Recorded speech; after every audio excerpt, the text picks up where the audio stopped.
අපේ ලීලාරත්න හිදැල්ලාරච්චි අද උපහාර ලබන අපේ ගුරු පියාණන්ගෙන්ද ඒ වගේම අපේ ගමගේ සර් ගමගේ විදුහල්පතිතුමා ඇතුළු හිටපු විදුහල්පති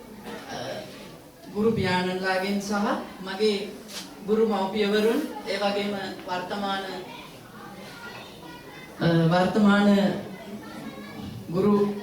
මණ්ඩලයේ ගුරු මව්පියවරුන් සහ විදුහල්පතිතුමා ඇතුළු සියලුම ආරාධිත අමුත්තන් සියලු දෙනාගේම අවසරයි. මම මේ අවස්ථාවේ සූදානම් වන්නේ පුංචි කාව්‍යෝපහාරයක් අපේ ගුරු පියාණන්ට දක්වන්න. මුනට ඔබයි අපගෙන ආවේ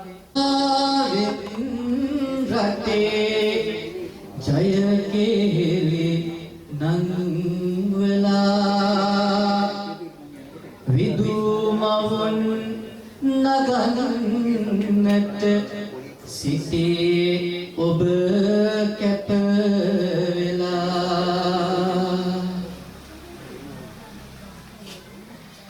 රුවගුණ පහදමින් විසිතුරු සිහල බසේ ඔබ පෑ වදන්